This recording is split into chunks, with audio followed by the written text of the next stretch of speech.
David, Yes. David, would you please read what you brought today, and then I'll read our opening prayer and we'll get started Yeah. on Okay. things. Sure. Okay. Today, the choice for I wanted to tell you all that next week I will be here for the opening prayer and the poem, but then I'm going to have to head out to San Diego in order to see the total eclipse of the moon. But I'll be here for the opening next week anyway. But here's the Okay. poem. It's a little bit different. It's written by A.W. Everest from Massachusetts, and it's called simply A Piece of Glass. He labored late into the night. At early morn, his task resumed, to fashion thus a disk of glass into a subtle curve, not deep, but measured only by the shades of light from a simple pinhole made in foil, revealing to his practiced eye imperfections infinitesimal, until at last his skill produced a curve so true the mind of man could not discern the wavering of a breath. Just a piece of glass, 'twas said, but in that simple disk the heavenly host of suns and stars, yea, universes, reveal their glory in the sky for us to ponder and adore. Thank you, David. That's very good. I'll read the opening prayer for our session today. Baruch atah Adonai Eloheinu melech haolam asher kitshanu b'mitzvotav v'tzivanu la'asok b'divrei Torah. Amen. We're going to be starting on Deuteronomy 18. Excuse me. Yeah, I guess it's 18.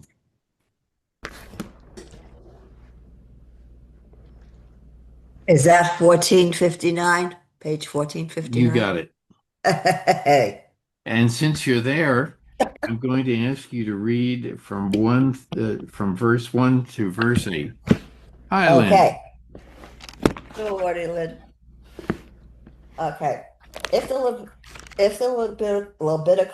Levitical priest, the whole tribe of Levi, shall have now territorial portion of Israel, they Excuse me shall. just one second.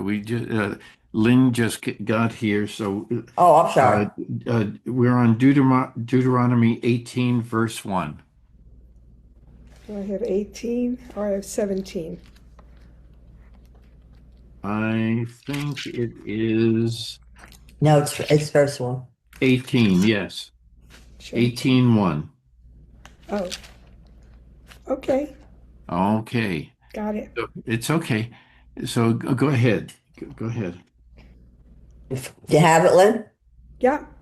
Okay.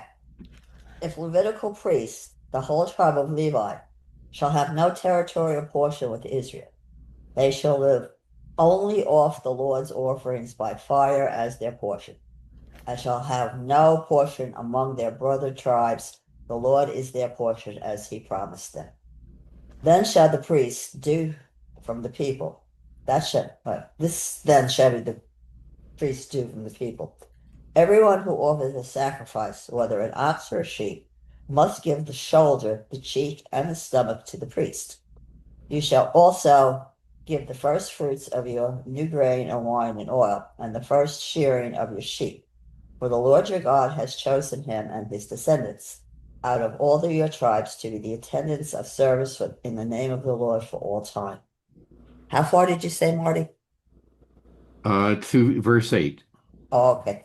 If a Levite would go from any of the settlements throughout Israel where he has been residing to the place where the Lord has chosen, he may do so whenever he pleases.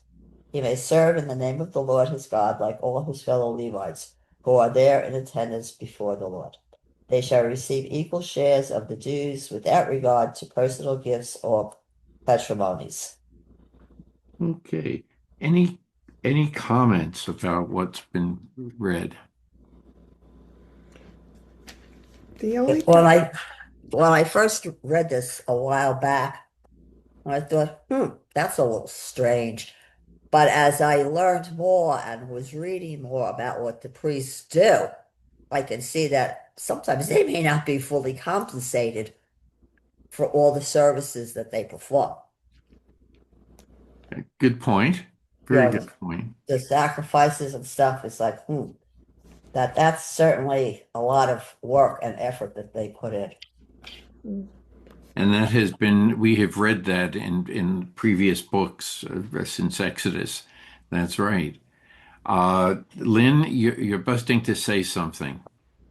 oh, it's just comparing it to Egypt, where the priests could have land holdings and actually got so powerful and wealthy that they were a challenge to the royal establishment. So this seems like a check on the Levitical priests getting too powerful if they don't have land holdings. And Right. it's kind of like checks and balances, like our Uh-huh. legislature is supposed to work. We're supposed to have an executive branch and a congressional branch and a law Supreme Court, a legal, that one influences the other, and none can get supposedly too accrue too much power to the one part and override the others. And so this is sort of speaking to me of that. The priests get their due, but they're not going to get super wealthy, not without land Right. holdings. And you know, there's a certain payment that needs to be made. In other words, the dues for the temple.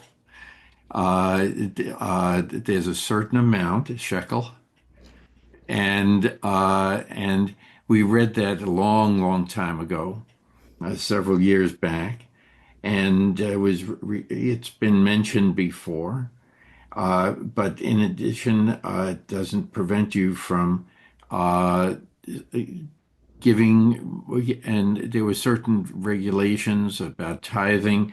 So it doesn't matter what the basic is, you can give more if you so choose. You know, just to say thank you, for example. Yes, yes, Marianne. Why are they specific about the shoulders, the cheeks, Ah, yes. and the stomach? What's the specificity in that? Okay. Well, they, it may not be 100%. It's been debated in the Talmud, and there are other comments from the Chabad interpretation. Lynn, would you like to address that first, and then I may chime in if I need to ask anything. Yeah. Well, the note says it's not clear Right, why these parts, and in other places they say the breast and the right thigh right, in Leviticus and Numbers. So, and then as you said, in the Talmud they talk about it as well. I think it's symbolic, just like set apart, that's set aside for the priest. Doesn't really matter that much what it is. It's got to be edible. That's all, or useful, and that's what goes to the priest, and that becomes the custom, and so they don't get the whole thing. They get their part. It's right, like their everyday sustenance. It's not a big deal to have shoulders or cheeks. It's not a big, it's not like a whole haunch. right. Well, that's part of it. That's right. So There there are won't some, be resentment about it because it's not too big, right. and then they get something for sustenance. That's I think reasonable. it's, yeah. That's a reasonable discussion. In Plout, on page 1463, he writes that the two comments here. One is for the Talmud. In the Talmud, it is that these were awarded the priests in honor of Phineas. Anybody remember that story? Yeah. Is anybody else? I'm waiting for other people. I know it, but Okay. let's see if anybody else knows. You remember that right after God is actually telling them about moving into the land of Canaan and all the do's and don'ts about different practices from the Canaanites. Don't absorb them into your own culture. Phineas sees a Jewish man, I forget his name, and a Canaanite woman, and they're fornicating it in the at the tent of meeting. No, And I don't think it was the tent of meeting, the, but it was a tent. Yeah. a tent, okay. He takes it. Phineas takes his spear and kills both with one blow. Okay, Hmm. and nothing is no punishment ensues because he has violated the word, God's word. And uh, and so this is in reference to all of that. And it says so the commentary in Talmud and by the commentary in Talmud uh, suggests that the shoulder is mentioned because Phineas took his spear in his hand. Okay, the shoulder, doing that. The cheek because his prayer averted a plague, and the stomach because of his deed. Another explanation from Maimonides is that the cheeks are the first part of the animal, the shoulder the first part of the extremities, and the stomach the first of its inner parts. The object of the command is to strengthen the moral quality of generosity and to weaken the appetite for eating and acquisition. Gluttony. Okay. So, any comments?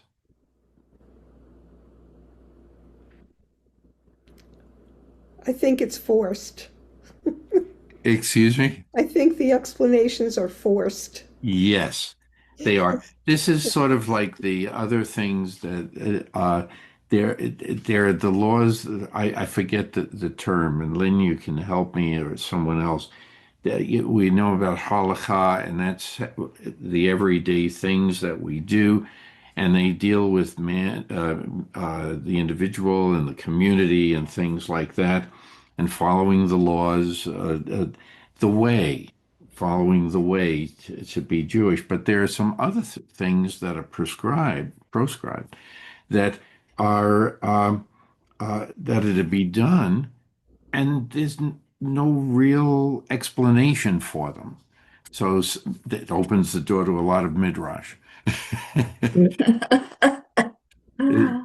But that's what God wants. Yes, Marianne. Going a little far-fetched with this. If you're looking at the human body, okay, the shoulder is where we carry our burdens. It's where we carry our loads most of the time. Okay. Mm-hmm. Then they move on to the cheeks, which is where we smile and greet people and interact with people. And the stomach, where we process your gut feeling, we get our nourishment from that they're not only getting a physical, have something for dinner, they're being reminded, I think, that as priests, their emotional and spiritual commitment to themselves and to the people that they serve. But I know that's like a little way off on this, but that's, It's fine. It's a very nice one, a nice commentary. I'm finding that the Torah, it can say the brown dog, but it doesn't mean the brown dog. It means a million other things besides the That's brown dog. right. So you have to keep scratching and scratching and scratching until you find, or, at least start to head in a direction that it means in relationship to God. Yeah, they could have given him the big toe and the earlobe as well. But what is the significance? If the body is a temple and these people are the priests of God, then what is the significance of what they're offering? Okay. I know it's a little weird, but so It's what? good. Yeah, every it's open to lots of different interpretations. They're going to be the ones who are conducting the services. They're sort of speaking what they've been told to say and do the workload. And it's a heavy burden, as what some people have spoken about. And the the right thigh, one of the for those in the Kabbalah, the thighs are also associated with prophecy. Okay. And we always, I remember my grandmother deveining the thigh, whenever she's going to prepare it for dinner. She removed the sinew from there to remind her and everyone else of the part of the leg of Jacob that was touched by God or the angel of God, depending on how you interpret that, or messenger. And so maybe that there's a lot more you can throw into this discussion. So I'm just tossing those out also. Uh, uh, but there are many more ideas you can come up with. So it's a very interesting deal. If any other comments or questions? Hearing none, we are now continuing in Deuteronomy 18, verse 15. I just want to be sure. We I've got, skipped then. no, wait a minute, I skipped something. 9. Yeah. You want to go to 9. Yes, nine, and I apologize. So, David, would you care to read verses 9 through the end of 13? Sure. When thou art come into the hand which the Lord thy God giveth thee, thou shalt not learn to do after the abominations of these nations. There shall not be found among you anyone that maketh his son or his daughter to pass through the fire, one that useth divination, a soothsayer, or an enchanter, or a sorcerer, or a charmer, or one that consulteth a ghost, or a familiar spirit, or a necromancer. For whosoever doeth these things is an abomination unto the Lord. And because of these abominations, the Lord thy God is driving them out from before thee. Thou shalt be wholehearted with the Lord thy God. For these nations that thou art to dispossess hearken unto soothsayers and unto diviners. But as for thee, the Lord thy God has not suffered thee so to do. Hey, Okay, okay, I guess we're there. all right. Any other comments about this? Well, I guess the general sense is there was not to be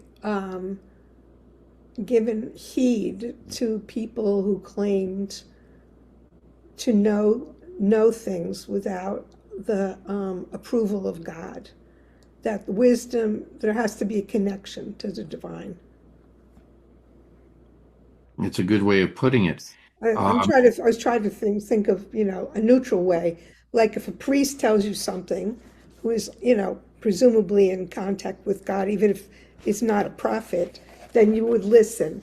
But somebody who says, I will tell you the truth because I'm going to, I don't know, throw bones or read the tea leaves or whatever, that's sort of saying, taking the instruction and wisdom out of the holy area and putting it into secular life. And that was not to be.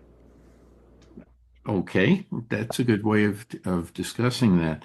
Uh, it- this also we discussed part of this in the story of Balaam. Do you remember that story?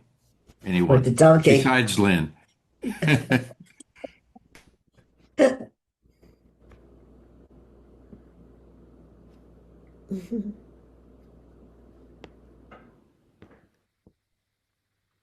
I remember the story, Marty, but I'm not quite ready to put my picture up. Oh, okay.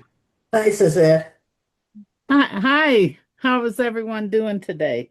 Okay. And I used your name in vain, I guess, to say that you may remember the story of Balaam. Oh, yes, I do remember it. I just need another minute here to comb my hair and make myself Okay. look. Well, before you comb your hair, would you be able to give us a brief summary of the story of Balaam? Oh, sure, I can do that. Um, Who that is Balaam? well, Balaam was the guy who was trying to make money off of being a prophet. And although I get his name and the donkey's name mixed up because they sound so much alike.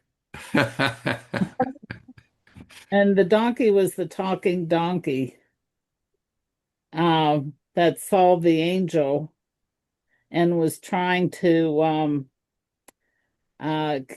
keep. I don't even like calling him a prophet um, because all he was trying to do was make money uh, Hmm. by saying incorrect things. I mean, he was, in my mind, like a false prophet. And but anyways, the donkey, he kept hitting the donkey every time the donkey tried to avoid the angel. And then the donkey yelled back, "Why are you hitting me?" Well, those weren't the donkey's exact words, but the gist of it. And and he comes to find out that there was an angel there, and the angel was none too pleased with him, um, and told him what he had to say, which he knew the king was not going to like, but um, he did what the angel said, and the king was not happy about it. And I can't remember what happened after that. Uh, who Senior, does remember? senior moment. So, what does what words come out of Balaam's mouth? Well, I do think he told the king he was in big trouble for trying to wipe out the Jewish people or bring harm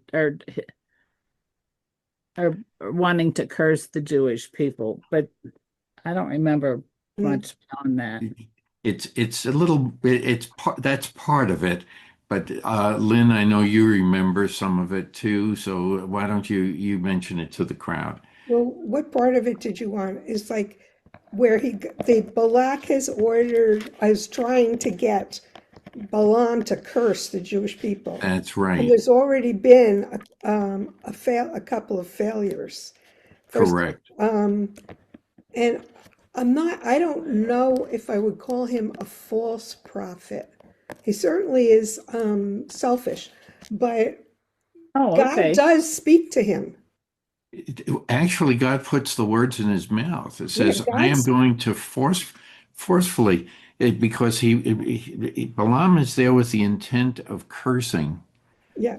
the Israelites. but Right. Well, God that's forces Balak's. That's this. Balak's instruction. But Yes, every time it comes to happen, Balaam can't get the words out. right. Even though he wants to, he can't. And of course, he winds up praising them, Matovu, That's right. you That's know, the Matovu the prayer. Matovu, how goodly is his people.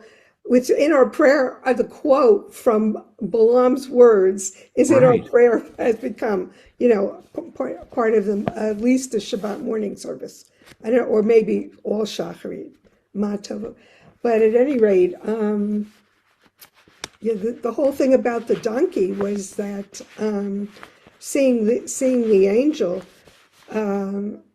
was sort of to, I think, embarrass Balaam, like how blind he Correct. was That's and right. how much he didn't know and understand that even a donkey could see. That's right. And so Balaam is basically, uh, uh, instead of cursing, he praises the Israelites. So this is it's sort of one example, but we had this discussion before. But we also have had discussions about uh, in addition to false prophets, we had this discussions about soothsaying and casting of spells, casting runes are discussed. And sometimes it was bones, sometimes it was skulls. All of this has been discussed before. So this is reminding us of all of these stories, which is very important. Uh, there, there are many people we come into contact with that want to uh, tell us that you know what they see, and they used to have cartoons, of this old poor man carrying a sign and it said doom, or the world's end is coming, or things like that. Okay, and we just but you have to take that as that's not really what a prophet is about in the Jewish sense. Okay, and so uh, uh, and we're going to come across a phrase later uh, that speaks to this too. The word Navi will come up in this section also, and a prophet. And he's not only wise, but he's going to be speaking the word of God. It's more than that. And if anyone wants to add something in there, that's okay. I have a question on that. Yeah. How do they, how did they determine whether the person was really speaking the word of God or not?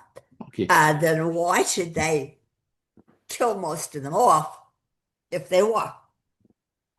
We are I going find to that a little confusing. you're jumping ahead a few Oh, about it, one or sorry. two chapters, but Okay, sorry. so restate your question when we get to that, because we will be told what to be wary of. Okay. I think, Okay? There'll oh, be an expansion of what we just read. yeah, I just have a general comment, which is that if it's sanctions, like the priests have the Urim and the Tumim, Yes, or the hyper in a pocket, and they cast them. The same practice. It's a divining practice, right, but it's under the umbrella of the establishment, right. and it's a priest connected to holiness.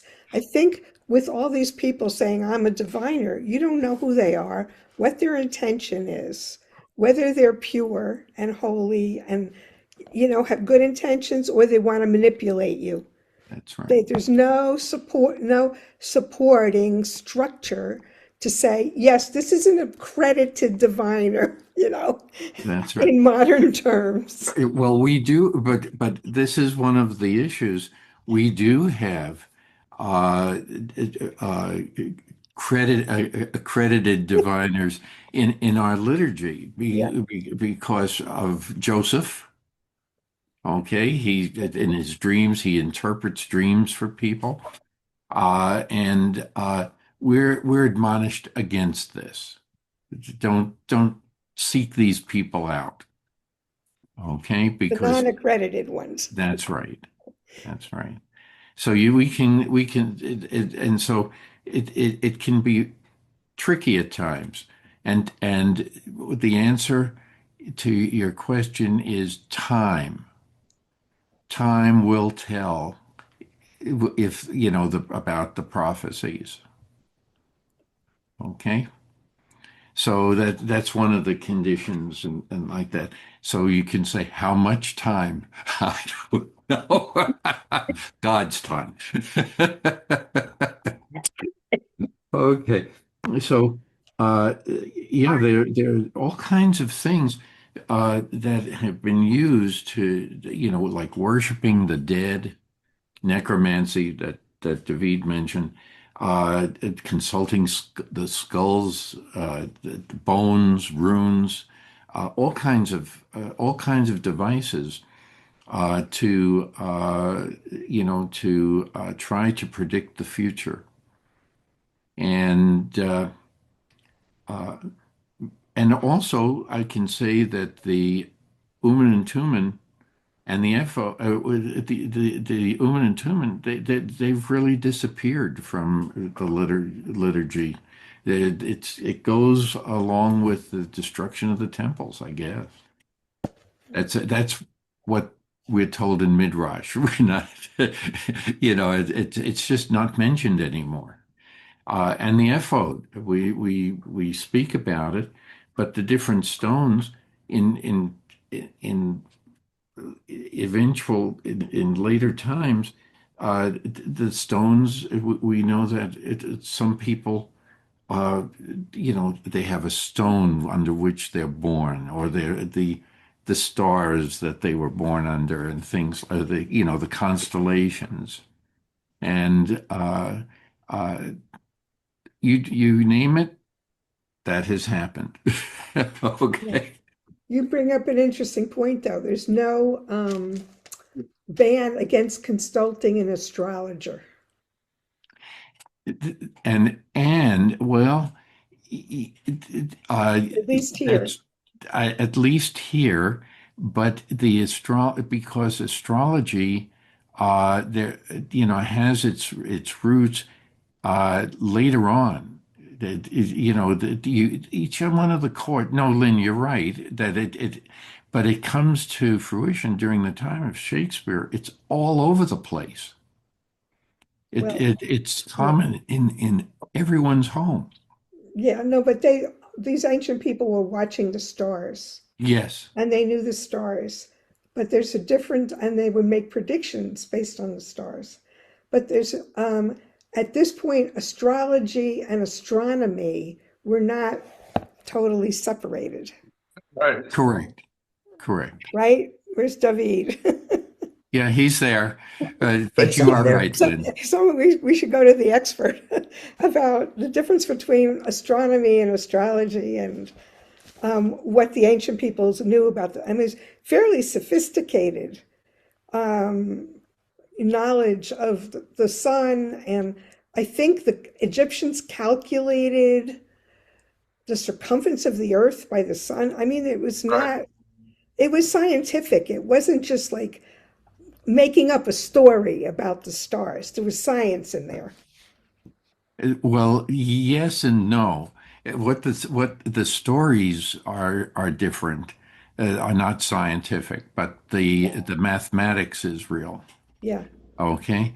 And like anything else, you can use any scientific principle or anything like that. You can come up with how you want to use it. But it's not true to the science. That's all. Yes, Marianne. Marianne. Maybe I'm confused on this. I was listening to something the other day that was talking about Chinese astrology and Jewish astrology being almost the exact same thing. That there was very little difference in the interpretation of this, I don't know, like this is the year of the horse or something. Little difference in the interpretation of that. And in astrology, like if we watch the news, we've already heard what happened and it's someone else's opinion. With astrology, it's telling you this is going to come, figure it out what you're going to do. It doesn't tell you what to do or how to do it.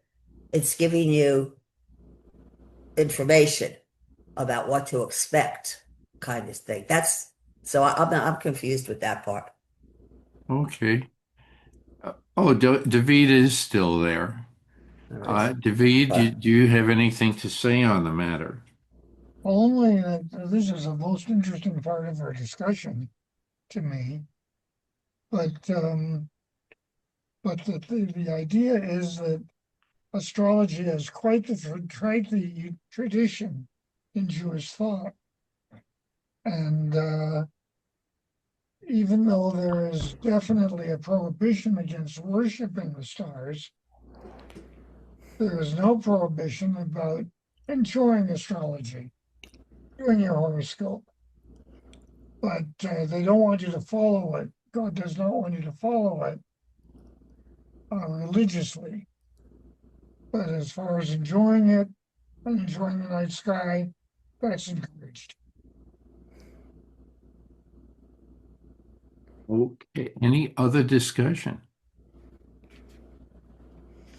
Can you tell me what chapter we're on? Oh, I'm sorry. We're on Deuteronomy 18, and we're going to be starting on 15, verse 15. Okay. So, Michael, would you care to read? If you would read verses 15 to the end of 22. 15. Let me turn this on. You shall be free to set a king. Wait a minute. It's Deuteronomy 18, Yeah, that's what I thought. verse Originally you said 15. Okay, when he is seated on his royal throne. No, we read that last week. You're on Deuteronomy 17 or 16. 16 or 17? No, Deuteronomy 18. Yeah. Okay, number one, Deuteronomy 18, 1. Deuteronomy 18, verse 15. 15. Okay. The Lord your God will raise up for you a prophet from among your own people, like myself, and you shall heed. This is just what you asked of the Lord your God at Horeb on the day of the assembly, saying, let me not hear the voice of the Lord my God any longer, or see the wondrous fire any more, lest I die. Whereupon the Lord said, see this wondrous fire any more, lest I die. Whereupon the Lord said to me, they have done well in speaking. I will then raise up a prophet for them from among their own people, like yourself. I will put my words in my mouth, and he will speak to them all that I command him. And if anybody fails to heed the words he speaks in my name, I myself will call him to account. But any prophet who presumes to speak in my name, an oracle that I did not command him to utter, or he will speak the name of other gods, that prophet shall die. And should you ask yourselves, how can we know that the oracle was not spoken by the Lord? If the prophet speaks in the name of the Lord and the oracle does not come true, the oracle was not spoken by the Lord. The prophet has uttered it presumptuously. Do not stand in dread of it. Okay. So this is Moses. This is um, it- there's almost a contradiction here. Yeah. Okay, he's supposed to be humble, yet he calls himself a prophet.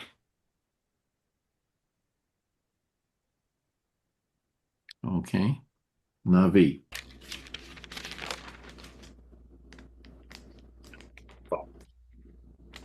Marty, And I have a question on that. yes, go ahead. If Moses didn't, if Moses didn't refer to himself as a prophet, then who should have referred to him as a prophet? Well, we can. We can. Okay. The other people in the community.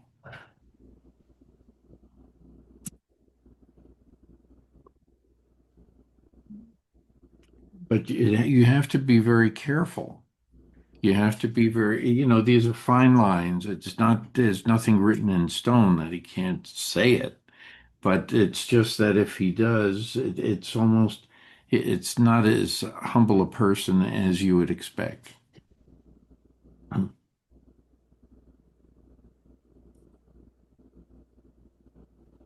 This is verse 15 that we're discussing. But he explains it. He explains how this has come about. It's unusual for Moses, who is always called very humble, Yes. to refer to himself as Navi. Yeah. Unusual. Yeah. You wouldn't expect that. Uh, but It seems remember, he's very it, se- old. it seems to Yeah, go ahead, Michael. it seems to be just the opposite. To convince a person that they're a prophet, it should be not the prophet should convince the uh, his subjects, but the subjects should convince him. Take a look at what you're saying. This, how do you know? Says, well, so I just see it from the going the opposite way. You don't convince somebody that you're a prophet. Let the people convince you. But as the story unfolds, from the very beginning, in Exodus, when Moses has the encounter with God at the burning bush, this is what is being referenced here. Uh, uh, it the bur- a bush that's burning and is not consumed by the fire, that's a miracle. Okay. And we would say, hey, even today, that could be a miracle. But and maybe everything that Moses realized over the years is that everything he did was with the blessing of God, and everything he said was with the blessing of God. It was God's words in many cases. Say to the people, okay, and so it's he's taking all the direction throughout the entire uh, 4 books, from Exodus on. He's always taking direction from God as to what to say and everything. So that's part of the definition. Yeah. I'm trying to Yeah, I'm not contradicting what I say. I'm saying, trying to point out the other side of the argument. Yes, please. Go ahead, Lynn. Yeah. Just to round out this argument, I think it's very interesting. What is prophesying in the biblical world? Because my parsha, my bat mitzvah parsha, is Bahalotecha and Numbers, and there was a time when I don't remember what the context was, but the 70 elders were prophesying in the camp. So the elders themselves were not prophets, but they did prophesy at admit the permission of the Lord, so to speak, at a certain instance. And then there were two other people who were not among the elders, Eldad and Medad, who were prophesying. And Joshua went to Moses, goes, "Oh, these two other people who are not supposed to be prophesying are Right. prophesying." And Moses said, "Would that all my people were prophets." But you're right, Michael. The people didn't want to be prophets. That's where it says, where this verse is, "Let me not hear the voice of where the people said, let me not hear the voice of the Lord my God any longer, or see this wondrous fire, lest I die." The people had an experience of prophecy at Sinai, a moment of prophecy. So there's a prophet, and then there's the experience of prophesying, which could just be momentary. Like it's not who you are, but any of us could prophesy or have access to prophesy, as the entire community at Sinai, according to the point. text. Good point. It's not my conclusion, it's just what it says. Right. Any Hold other on. comments?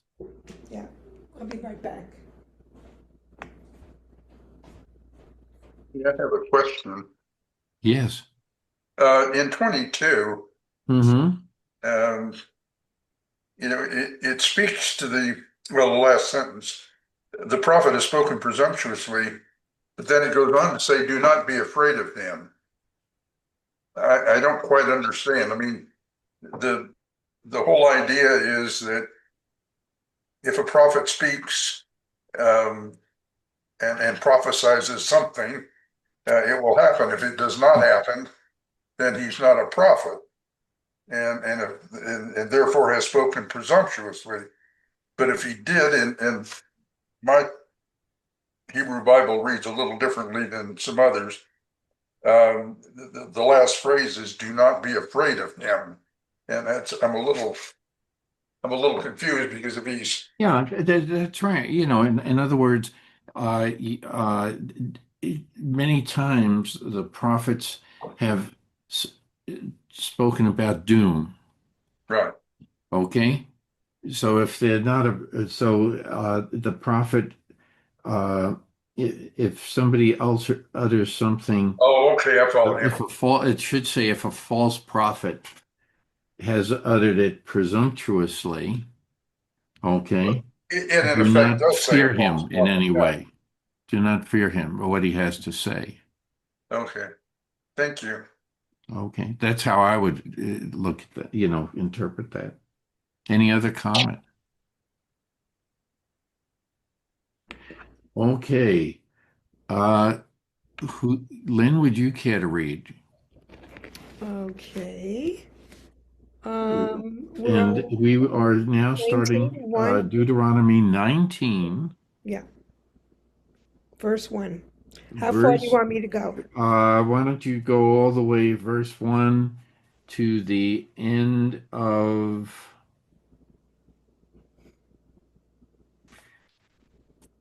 verse 7. Okay. When the Lord your God has cut down the nations whose land the Lord your God is giving you, and you have dispossessed them and settled in their towns and homes, you shall set aside 3 cities in the land that the Lord your God is giving you to possess. You shall survey the distances and divide into 3 parts the territory of the country that the Lord your God has allotted to you, so that any manslayer may have a place to flee to. Now, this is the case of the manslayer who may flee there and live, one who has killed another unwittingly, without having been his enemy in the past. For instance, a man goes with his neighbor into the grove to cut wood. As his hand swings the axe to cut down a tree, the axe head flies off the handle and strikes the other so that he dies. That man shall flee to one of the cities and live. Otherwise, when the distance is great, the blood avenger, pursuing the manslayer in hot anger, may overtake and kill him, yet he did not incur the death penalty, since he had never been the other's enemy. That is why I command you, set aside 3 cities. Yes, and we have discussed this before. Any comments? I know that we're talking about an accidental killing versus a planned murder. As Michael has mentioned before. And any other comments about this?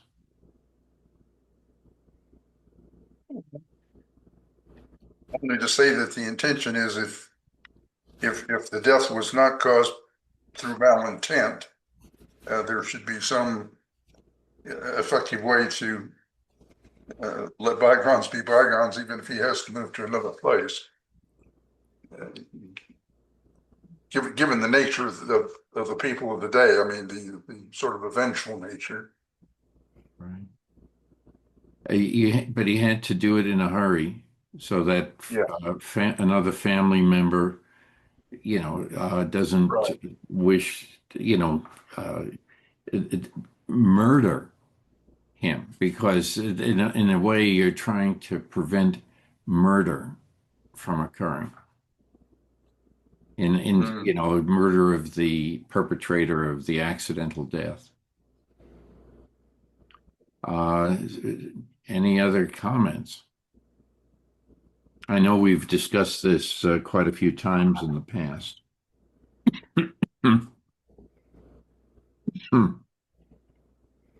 Any other discussion there? If not, there's a little bit more about the subject. So if somebody would be, let's see, who's hasn't had a chance to read yet? Who would like to read? Okay, Suzanne, if you would read from verse 8 all the way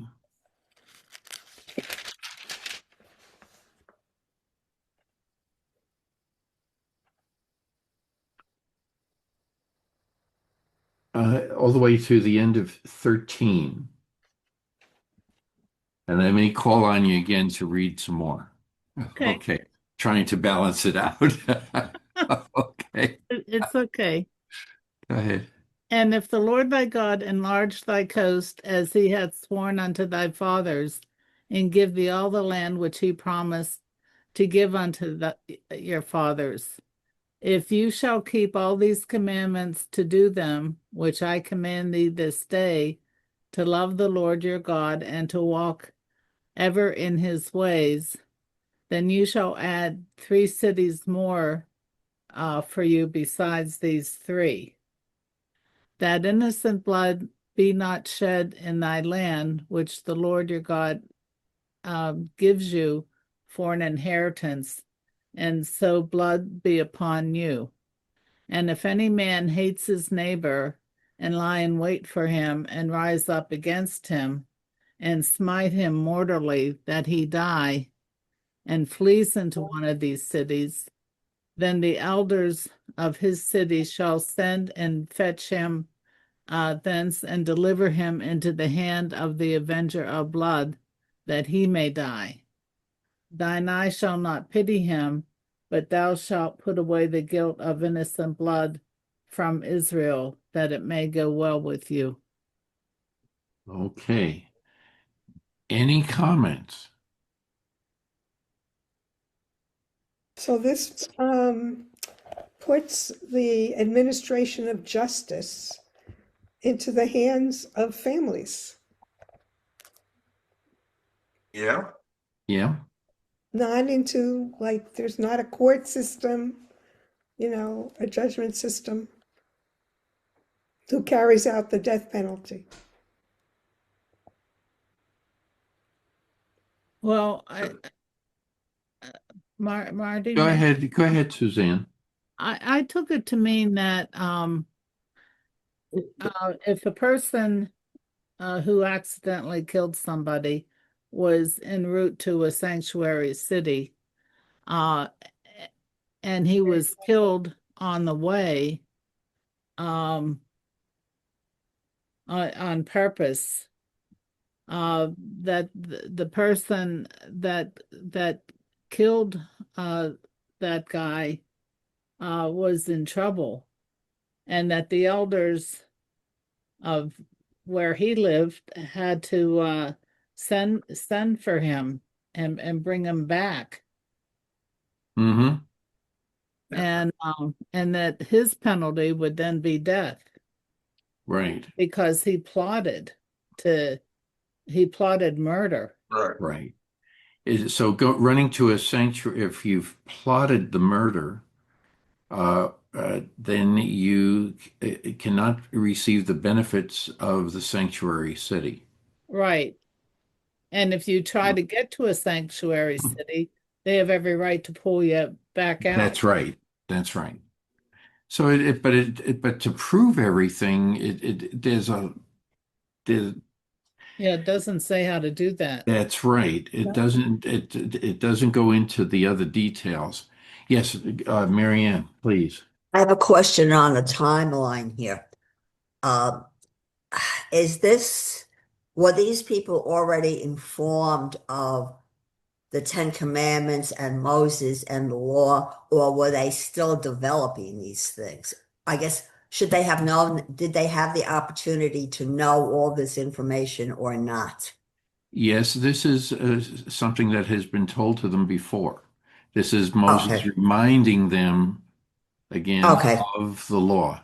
So they should already be aware of don't track the guy down. And I assume the example here, they had to debate that at some point that, it it just didn't pop in their mind, but it's probably a real case, that happened that they had to deal with. Okay. But there's a warning that you have that if somebody lies in wait, if you can prove that the person had committed the crime with forethought, Mm-hmm. okay, and that's the lying in wait. If then that is murder. There is a big distinction. It's murder. It's Right. and Right. it needs to be dealt with differently.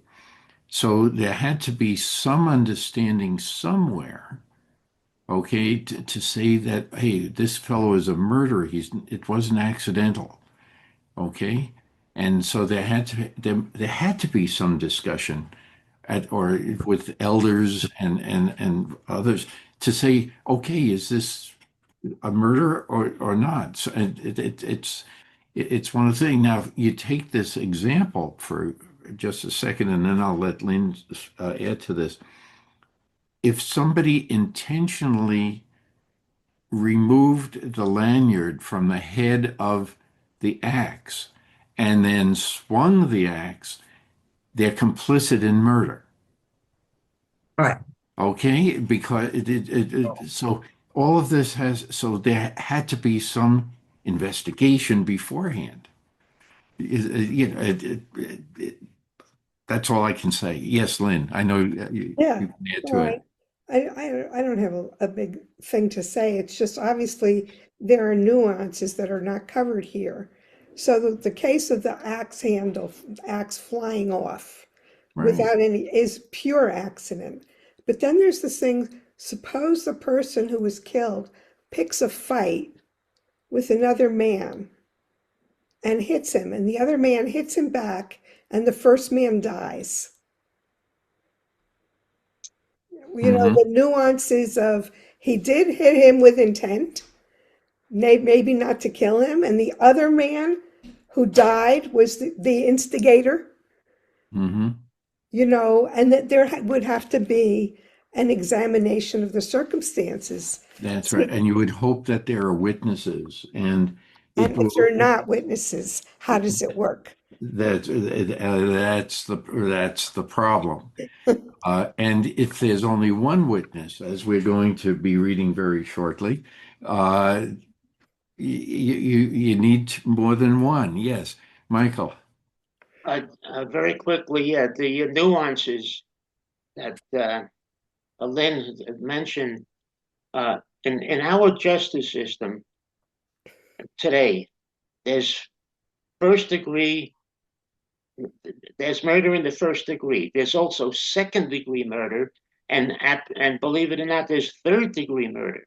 Mm-hmm. I'm not sure about the other two, the second and the third, but the first degree murder is pretty. It's pretty. It's clear. You know, it's with forethought and premeditation. Mm-hmm. And Very good. Mhm. So there's a little more to be read, and but keep in mind what preceded last week, our discussion. Justice, shall you pursue. Now keep that in mind as we keep reading here. Okay. So if yes, Michael, before we Yeah. read on. Okay. Okay. Yeah. Just one quick point, which is very important. The first degree, murder carries special circumstances, and that's death.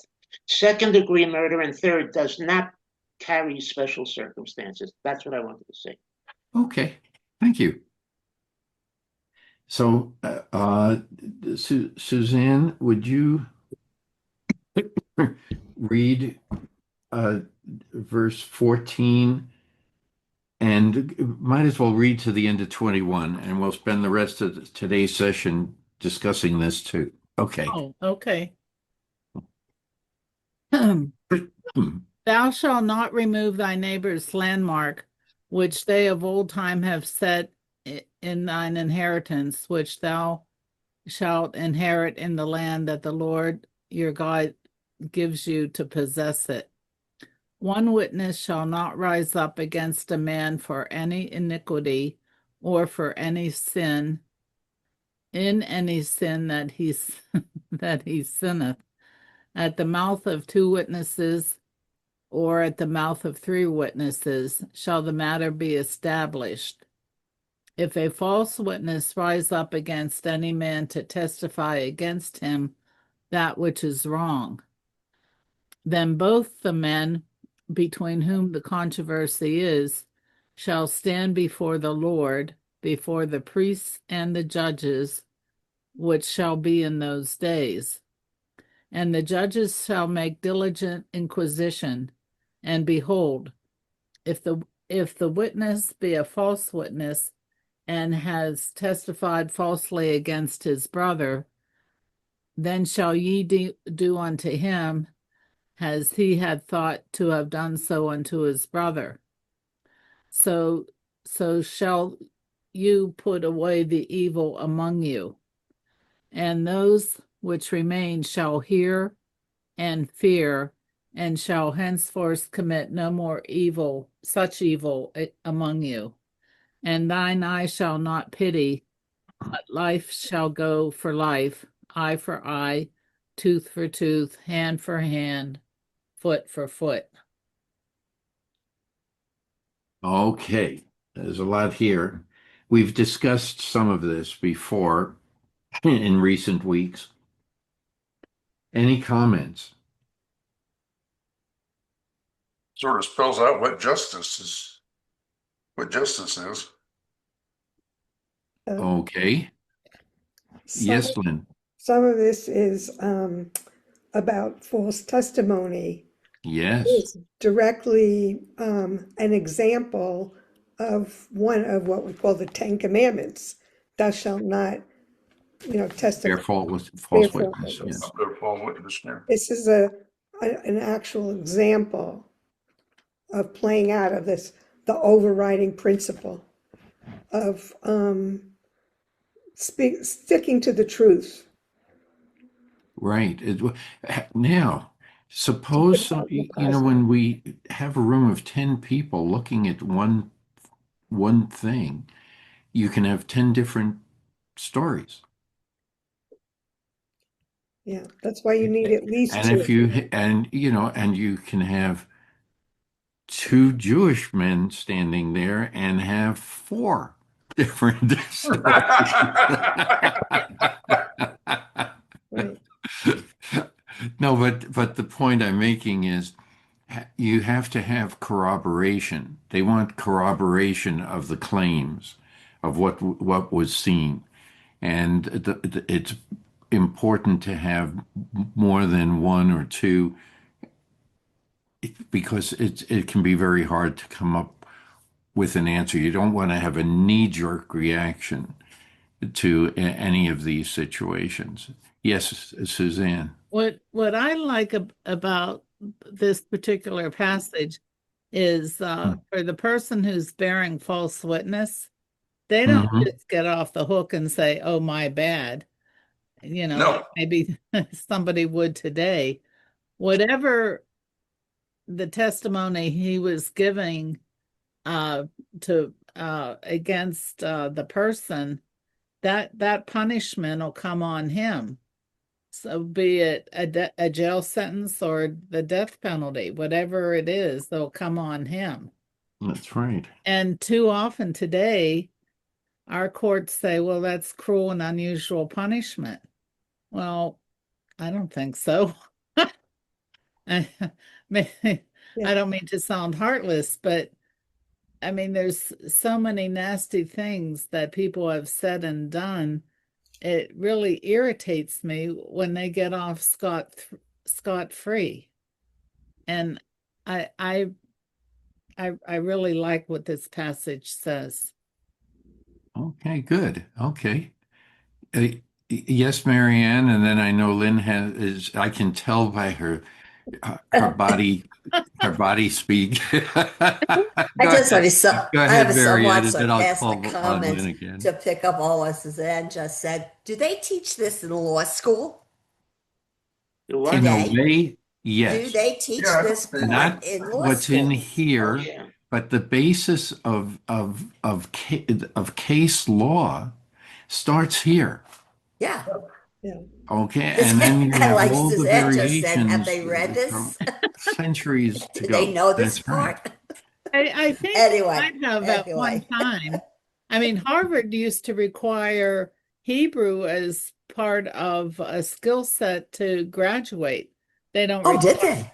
yeah, they don't require it anymore and haven't for many years. But when that school was first founded in, I don't know, maybe I don't know if it went for 100 years, but probably No, at least several. 50 Yeah. or 70, something like that. Yeah. It was a requirement to be able to speak and read Hebrew.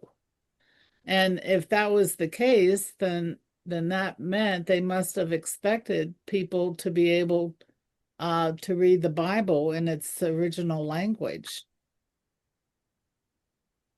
Okay, that's interesting. Thank you. I didn't know that. Thank you. Yeah, it surprised me too when I learned that.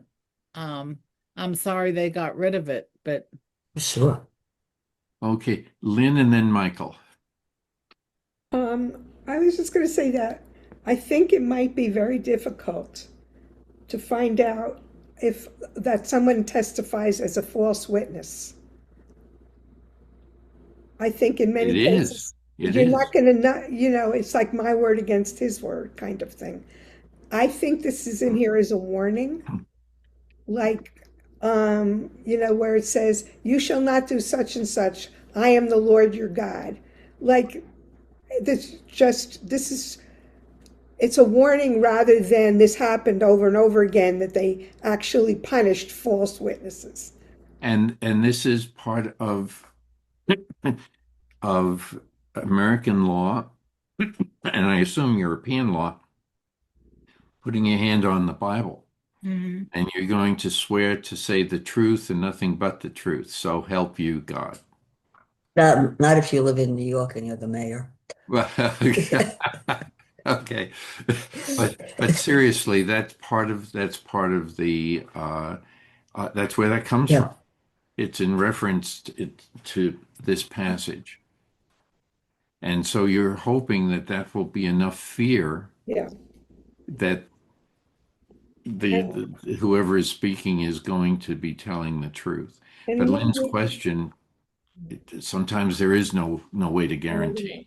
and one would hope, although we don't know, that if there's not enough evidence, that the judges and the magistrates would decide on the side of with compassion and Mhm. not kill if there's not evidence that you wouldn't kill, not strong evidence that you wouldn't punish someone. Right. So it's hard, and we know from I'm just going to say something again from Cloud, page 1469, Marianne, if you would care to Yeah. read. Before we do that, let me call on Michael, and then we'll do Yeah. this. Okay, go ahead, Okay. Michael. I'm sorry. Thank you very much. Thank you so much, buddy. Really appreciate that. When you enter law school, you are taught only to think from a legal position. You are no longer uh, to think from a moral position. It's a legal position. And personally, our system of legalities is and government is certainly not perfect. It's the only one we got, and it's the best one in the world, I believe, than any other countries. However, I have a problem with with uh, with this notion uh, that everybody gets. Well, it's a mixed bag for me. That everybody gets uh, has the right to a defense.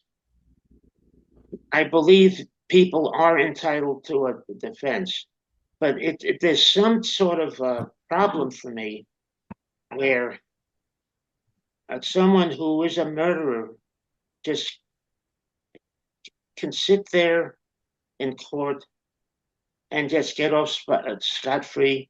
Someone who murders one or two people, and in our lifetime, there's a very strong case, and that's the O.J. Simpson case. And he was found guilty. He was not found guilty, but the prosecution proved that he was guilty. And the police department in Los Angeles has that proof, and they closed the books. A murder case that is not proven, the books stay open forever until sometime in the future that the proof comes out, then they close the books. The books on that murder case is closed because the prosecution proved it. It was very difficult, but nevertheless, in the final analysis, he was found not guilty. He wasn't found innocent, but not guilty. Okay. And so there's a problem for me with this. And this, I don't want to digress into that discussion because No. there's more to it that has come out since then. But yes, you can run into difficulties. The so this debate, there are many debates about what we have just read. The fair and in Plout, Marianne, Yes, sir. since you use Plout, could you read on page 1469 Uh-huh. a commentary on 19 as he Okay. stands? As he schemed, Pharisees and Sadducees debated when this was to be applied. The latter held that the false witness was to be killed only if the person against whom he testified had already been executed. Pharisees only if the accused was still alive. The reason for this Pharisaic opinion was in turn debated by the Talmud and later commentaries. So, Okay, I'm sorry. so you can see that there's no easy answer because many times one person will say, "Oh, the person is guilty," and then the other side will say, "Yeah, but there's something out that didn't fit," and so as a result, the case it could go either way. And so, uh, uh, it's all I can say is that you need lots of witnesses, and sometimes even then, it's not enough to cancel out the arguments on both sides. And from the defense side, uh, Michael Mussman used to be help lead Torah study in the past. And I miss him because he was a defense lawyer, and his view on things. He would try to bring in moral issues to his side of the debates in court, because if you know some of the background, it may temper the thinking of a jurist, some judge or jury, and it's it's an interesting commentary that I just want, Yeah, knowing yeah, that's the purpose of the defense. yeah. It would influence. It could It would influence. influence. That's right, the thinking. So it's just fascinating. Thank you all. I'm gonna have to leave. Okay. Thank you very much. You're Shabbat welcome, shalom. John, and we'll see you next week, I You guess. bet. Okay. And there's a commentary here on uh, also on page 1469. Does anyone else have plowed? I do. Okay. Would you like to read the commentary for 21, Life for Life? Commonly referred to as lex talionis. For commentary, see it Exodus 21, etc. Right. That's right. The best current understanding of this law is that actual talion was not at all intended. Rather, the provision represented an instance of public law developing from the private pursuit of justice, and that compensation was intended. Right. So that's this whole tension at this time between how much of administration of justice was in private hands versus the magistrates and officials. Right. Right. Because if you think about it, the magistrate may take into account in his pursuit of justice, okay, of righteous justice. We had that discussion a few weeks ago. Then you have to say, um, okay, how far do we go one way or the other? And by the way, this comes up in every trial. Whether you like it or not, it does. You can't avoid it. And people who are on trial are going to be told this is what you have to wear. You have to be sure you're well groomed. You have to be sure that you speak properly and speak to the jury. Okay, not someone else in the audience, but to the jury itself, because that will be influential, and you may sway someone's mind. Okay, that I pick up from TV. Yes, go ahead. Go ahead, Mike. Yeah, this is a good a place to mention that we have to remember that the law is a practice. It's not perfect. And so everything we're talking about right now demonstrates that this is the practice of law. It's a practice, and it's Right. always going to continue. And it depends on lawyers, how good they are, how well they speak, if they're good actors, and all of this stuff.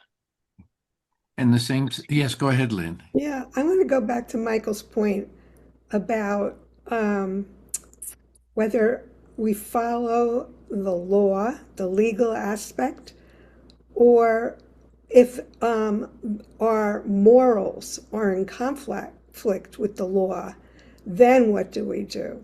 That tension still continues and is Always. very, very active all over society. We go back to our discussion of Les Miserables and Jean Valjean.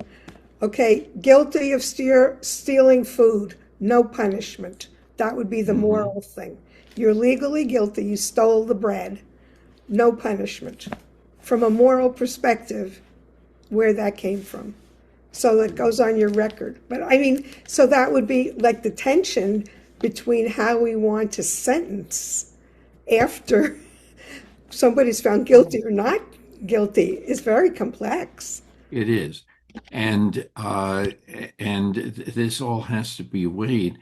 And there are so many examples that we can come up with that to add to our understanding, hopefully, rather than arguing is it right or wrong or anything, because I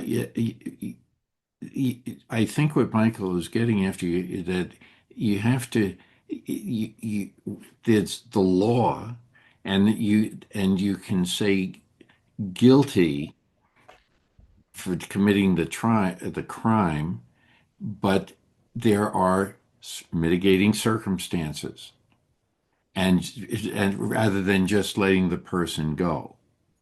Am I right, Michael? Yes. Okay, because then people see, oh, wait a minute, it's more of a righteous justice. The person is guilty of the crime, but you have to take into account the morality of it, as what other people have been trying to point Right. out. It's also the crime itself. Well, and Lynn's uh, uh, thought that she said, well, Yeah. the loaf of bread, and so that's an easy one to deal with, because why did a person hypothetically steal a loaf of bread? Was it for just the point of stealing it, or was it because her and her family were hungry? The stealing is wrong. There's no question that stealing, the bottom line, is wrong. But then you have to weigh, the judge weighs, and looks at the circumstances. So some circumstances are much easier to deal with, and some are not.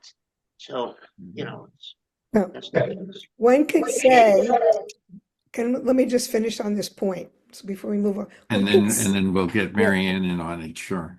Why was this man unable to feed his family? Did society fail in giving support to people, enough support and enough choice, create places where there were choices where they could work to feed their family? And this is still an ongoing question. Agree.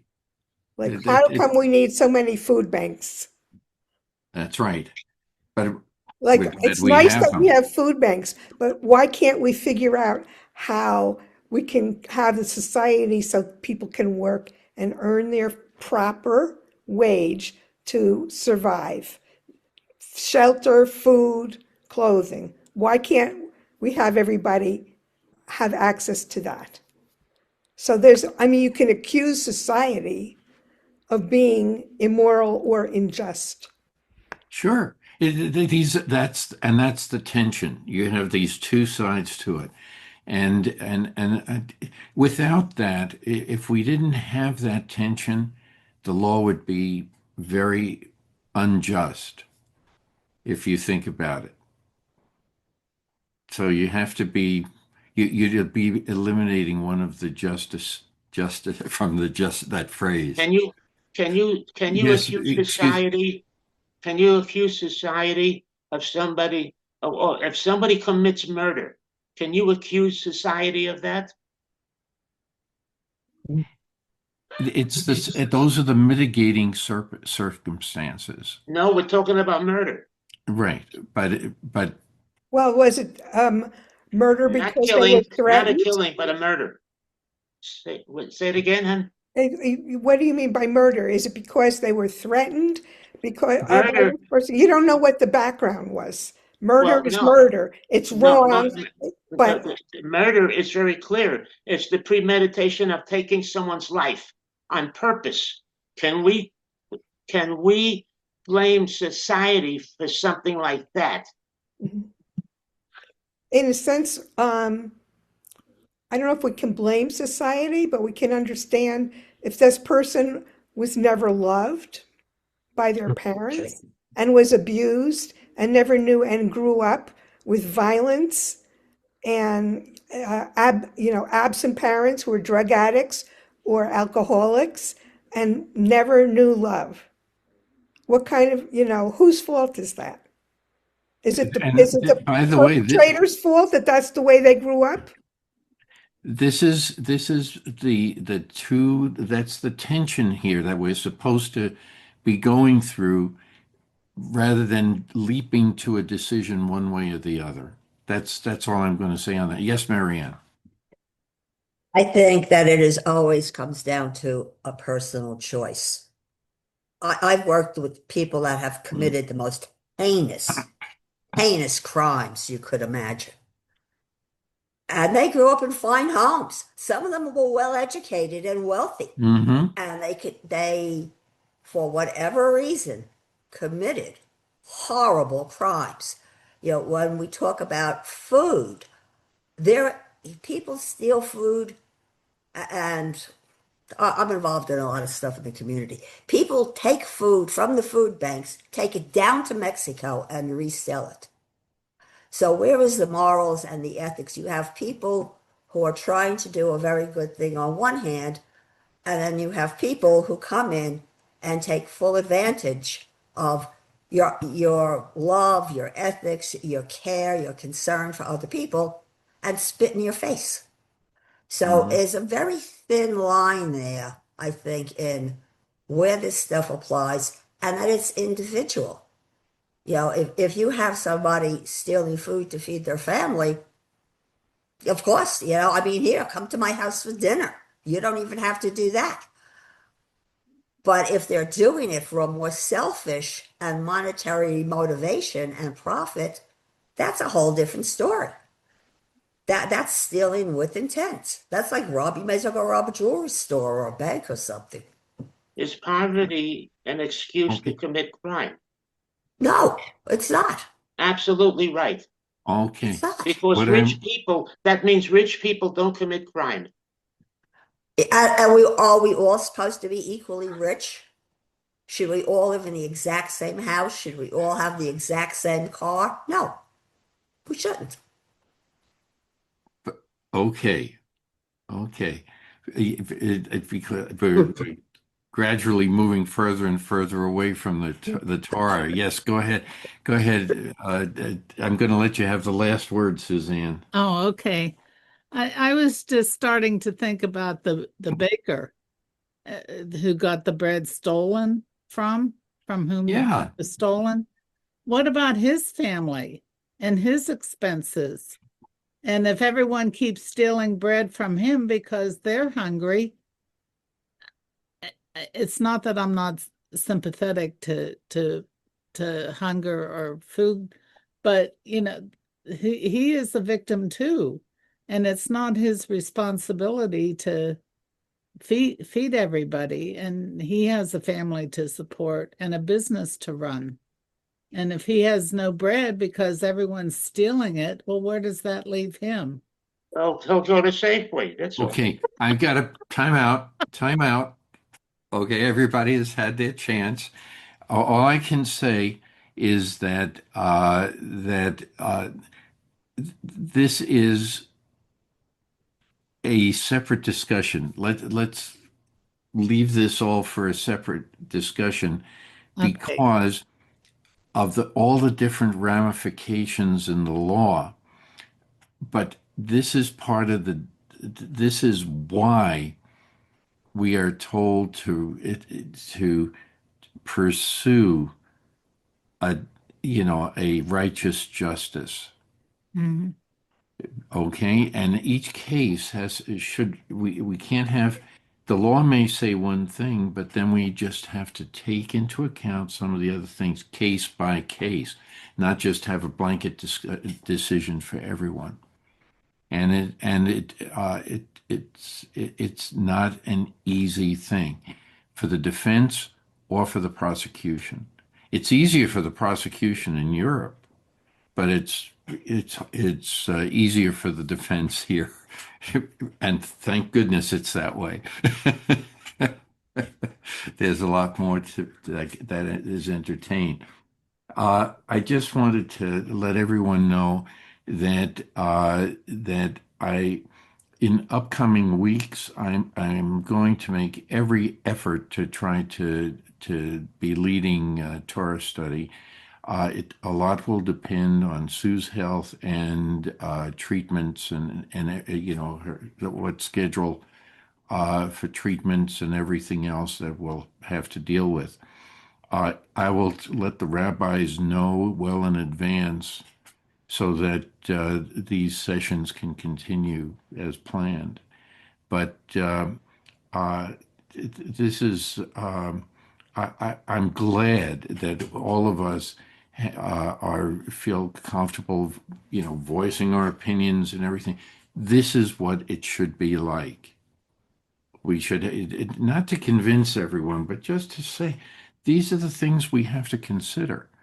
And I think that that's why the Torah, I think, has stood the test of time.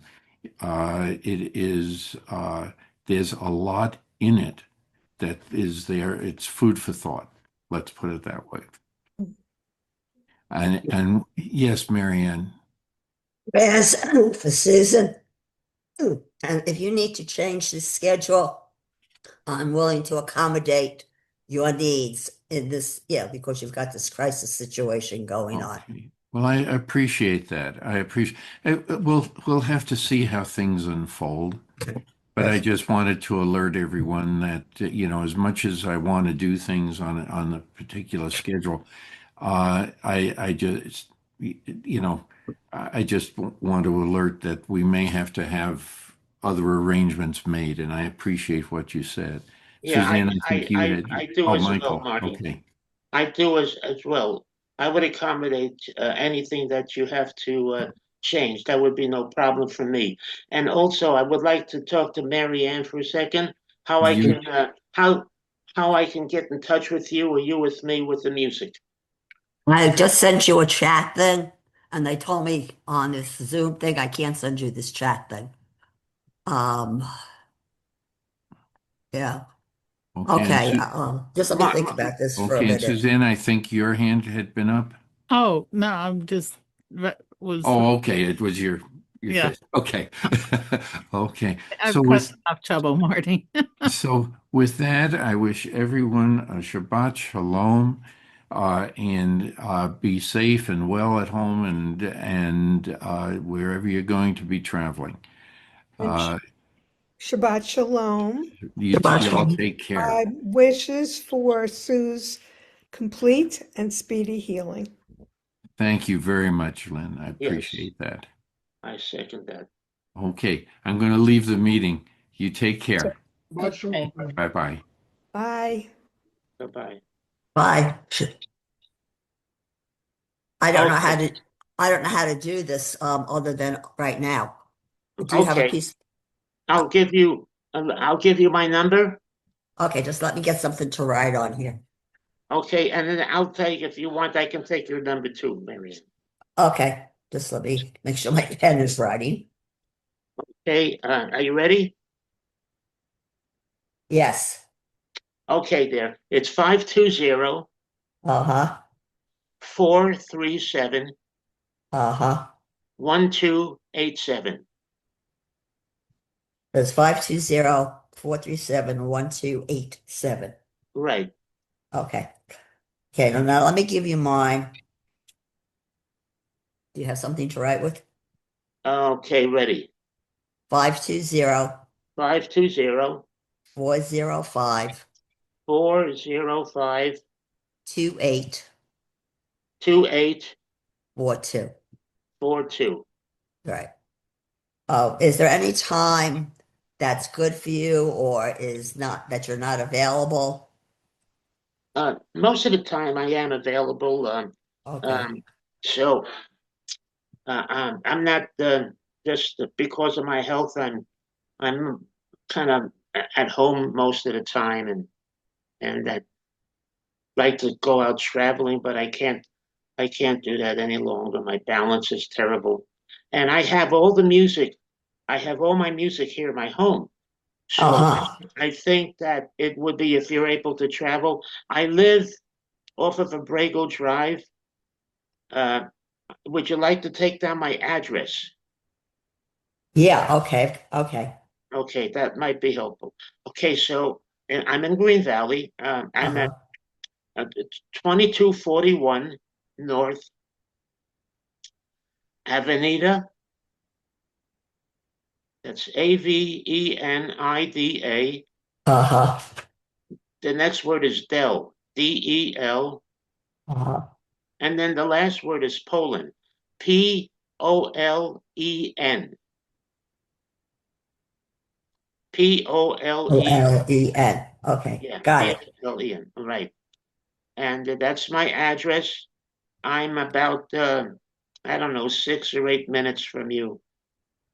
Probably. Yeah.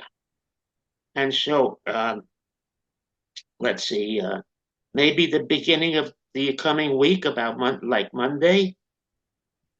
Um, Monday is not good for me Okay, okay, in the afternoons, and I must be here by 1 o'clock. So I don't want to make any plans, for early Monday or anything and not be able okay. to So do let's, the other. Monday is out. Uh, Okay. Tuesday? What time? What time is good for you? Um, Stay around. Because I have to be someplace at 3 o'clock on Tuesdays. So like 12, 1 o'clock, somewhere in there.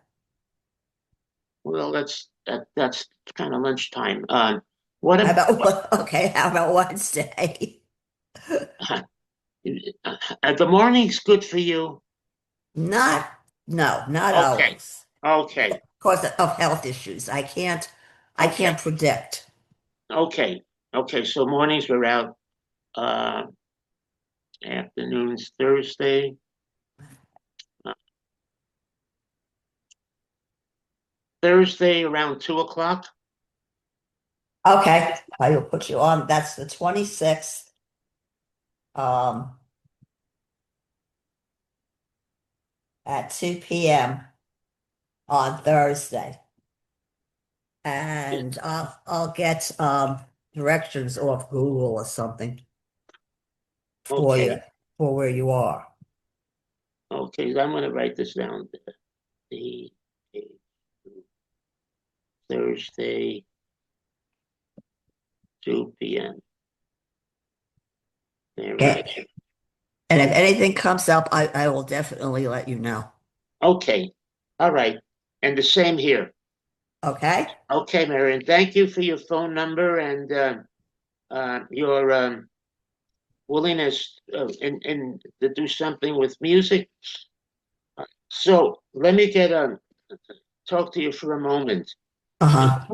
Tell me what you have in mind with music. Um, I think it's called a water drum or a pot drum. It looks like an inverted pot, and you tap it with your fingers, and it has the most beautiful tones to it, and sounds to it. I don't really have enough room, and I don't want to invest the time or the money in a piano anymore, or anything that's going to take up space. This is small, it's light, it's something I can manage. I could carry with me if I wanted to sit outside and play it. So I'm just thinking of something that's very meditative and very relaxing. And that's why I've been looking at them on Amazon. And I think that I'm going to buy myself one for Mother's Day. But I just want to get a little bit more feedback on them because I've known and I drummed in the past, but I don't know anybody that has something like this or uses something like this. And And I think what is the official name of this drum? I just let me see if I can jump on Amazon here and get this quick. Yeah, because Whoops. I'm a drummer. I play piano and drums and percussion. And Okay. I just sold my timbales.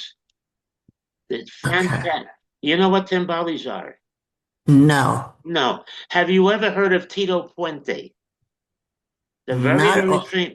a very famous Latin percussionist, very famous. And most musicians and non-musicians have heard of Tito Puente. But anyway, I played those type of drums that he played. But Mhm. and I was playing them for 4 years every Sunday with the Phil Davis band downtown Tucson. All the ways up until the COVID pandemic, everything Uh, stopped, and that was a big shame. And then it reopened, and I was playing my portable piano, my stage piano with my trio down there. But anyway, so the water drum, and I'm familiar with all these drums, but the water drum escapes me. I never heard of okay. that. I'm looking at Amazon right now, and there's a few different names for it. One is a rain drum. Another is a steel tongue drum. Another is a steel drum. Um, they're round. I don't know how to describe this. They come in different sizes and they have different notes. They go from like I think it's 8 to 15 different notes in them, Right. and you can play them with your fingers or with a small striker that they have. Yeah, it's a mallet, Right, right. a small Um, mallet. Right. And they just have, to me anyway, it seems like a very pleasant, relaxing tone. Actually, Right. you could even put them outside and let rain fall on them, and they will just play according to the raindrops. Correct. So that's what I'm thinking of doing. It's restful, it's peaceful, it's meditative. I'm just not into a lot of noise and drama and chaos. It's just leave me alone Yeah. type of Well, thing. it sounds like you absolutely know what you want. And so and also I'm listening to the way you're describing this, I'm listening to the words.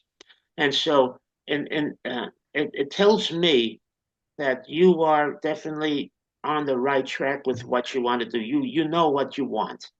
Oh, I know, absolutely. Yeah, you know what I you want. You're not questioning should I do this or do that. No. What you're questioning is which drum should I deal with, more or less. right, right, So so I suppose that's very, very interesting, and um, just select one that you could deal with. That's all. Because you don't want to when you take it out, you want to be able to slip it out and to bring it in and easily without any fuss and muss, you know. And so right, that's you got the main problem solved, knowing what you want. Now it's just getting one that you can deal with. That's all. right. And I'm looking at, well, just randomly picked one right now on Amazon. They're less than 5 pounds. Okay. So I could probably manage that. And this one says 15 tones and D key design. allows you to play most complex songs. Huh. Hopewell steel tongue drum can meet professional performance needs and also beginner friendly, which is very good. So that's just, yeah, it's just something that I'm looking at to, like I said, something relaxing.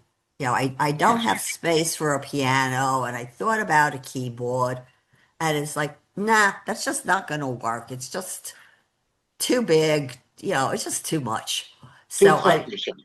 yes, and I was looking at these, and I was listening on Amazon, to the samples and on YouTube, and the tones are just beautiful. They're just peaceful, like I said, and relaxing and Good. soft. So that's what I've been looking at. That sounds like you have it all figured out. That's very good. Do you play piano? Not anymore. When I was a kid, I did. I played. I kind of got forced into it, but now I regret not continuing with it. And the violin and the clarinet. But just kid dabbling. Never really did any of it at any serious extent. I understand, but you have also by. I'm getting a lot of information from you by what you're saying, and so you have the music in you. You have that's very, very, very, very good. The music is in you, and when you come over, we'll talk a little bit about this. We'll sit and talk, and I'll be able to demonstrate some things for you.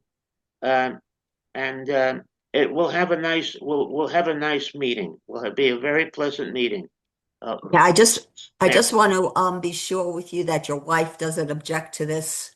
no, she's very Okay. very nice. Okay. She's very very yeah no. Betty No. is very understanding, and you'll enjoy her. You'll enjoy her company too. Great. Great. Absolutely. So, by the way, this drum that you're looking at, does it have a stand? You can buy a stand for them, or you can hold them in your lap. Okay.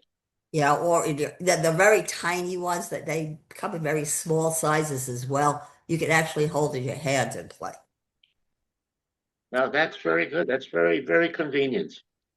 And Yeah. then you're going to have some music in your life, Oh yeah. you Yeah. know, and that's Music's good wonderful. stuff.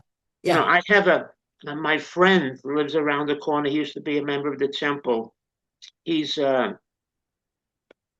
David Bayless. Um, he lost his wife about 3 years ago, Simi Bayless, and he's legally blind, and he he's a novice at playing guitar and singing. And he says to me, Michael, I'm going to sell my guitar. And I said, no, don't do that. He loves the guitar, but he wants to sell it because I think out of frustration, because he can't play the way he used to, see? Uh-huh. And I told him, no, nobody does. Yeah. He's 87 years old and legally blind, and he gets frustrated. I said, no, do the best you can. You play the guitar every day a little bit and sing a little bit, and that's part of your life. You don't, I promise you, if you sell it, you're going to regret it. You'll regret it. So keep it as part of you. It's part of you. Always keep it. Never sell it. And he says, well, it didn't cost me much. I got it at a garage sale or something. I said, that's not the point. That's hardly the point. It's something that you cherish, music. And so you should keep it for those reasons. Don't even think about it. Just play it to the play it um, to your liking the best you can, and do it every day for as long as you can, for as long as you want, every day. And it's very, very soothing. And you'll feel good. If you sell it, you're not gonna afterwards. You will regret it. You will not feel good. And I don't want that to see that in you, David. So he's listening to me. We're told he listens to my words. I don't know if you've ever heard of the Monroe Institute or binaural beats. I used to sell their products online. They do a huge amount of research into brain function and brain synchronization using music and binaural beats. I find that stuff incredibly interesting. Well, But you know something? the music's incredible how it affects people. Well, I talk about that. Actually, I wrote about that in California when I was much younger. But now I'm here in Green Valley, Arizona, and I performed piano and singing at La Posada for 10 years. And there were 3 locations in La Posada, at La Jolla and La Hacienda and La Villa. Now, La Villa is a memory care facility in La Posada. And it was the most rewarding thing I've ever did in music in my life. And I have a pretty expensive background in music, performing, because that was my profession. It was not a sideline. It was not a hobby. It was my actual profession. And I was in the Hollywood music and entertainment industry full time for 42 years. And music is truly a gift from God, Absolutely. godly. And Mhm. these people, when I would come in there to La Villa, which was the memory care facility, people suffering from Alzheimer's and dementia, they would be all set up. The staff there would set the patients up, and they're all waiting for me with anticipation. And I did songs that brought them back memories they knew, some of them very severe, but when they started to hear the song, they would perk up, and it just something that was unbelievable. It brought me to life. They did, Oh, yeah. Marianne, these people did more for me than I did for them. It was just, I couldn't wait to get there, and I was, that they made me feel just so wonderful. And after a while, Marianne, the relatives of these people that were in La Villa used to come to hear me. And they would all thank me after my hour's performance. They will come up and thank me, said, Michael, thank you for doing this. Thank you for doing this for me, for my wife, for my husband, for my relative, whatever it was. And I said, I thank you for having me here. It just brought back an incredible life to these people. Actual life brought them to another level, and it's just remarkable. And music has we cannot live without music. Music, That's why God gave us birds. yeah, God. Music is in every part of your life. It's in religion. It's in the military. It's Mhm. it's in death. It's everywhere. There's no place on earth where music is not present in some form, you know? And it's just something remarkable. And I think about music all the time. Years ago, I had a client who had spent 15 years in Ash, the state psychiatric hospital. Not Ash, in Florida. This guy had more electric shock treatments than you could count. He had almost no control over his body, over his speech, nothing. You put music on, that man danced like Fred Astaire. It was incredible what music, how it coordinated his brain or brought back memories, whatever it was doing. He moved like a swan. And generally, he was just he was a mess from the tardive dyskinesia, and the guy was just a wreck. But the music seemed to integrate all of his body movements, everything. I am a freak for holistic alternative health and wellness, and I believe that music is a part of that. Anyway, yeah. I think we're taking up way too much time on this thing, and I'll talk to you later. Okay, just one final thought. Uh-huh. Have you ever heard of a singer? His name was Mel Tillis. I don't think No. so. I don't know. Okay. I don't know if he's alive, but Mel Tillis stuttered. When he spoke, he stuttered. But when he sang, he was a professional singer. When he sang, he did not stutter. He did not stutter. And I believe that God had intervened with him singing because he wanted to sing and God hears everything, took away the stuttering, but he talked with a stutter. He had to, but when he sang, there was no stutter. It was incredible. Something I've never heard. Yeah. Anyway, so I'm going to let you go, Mariam, but it was so nice talking with you. Thank you, and you too, and I'll see you during the week, and I'll talk to you before that. Okay, okay. Have a good weekend and Shabbat Shalom.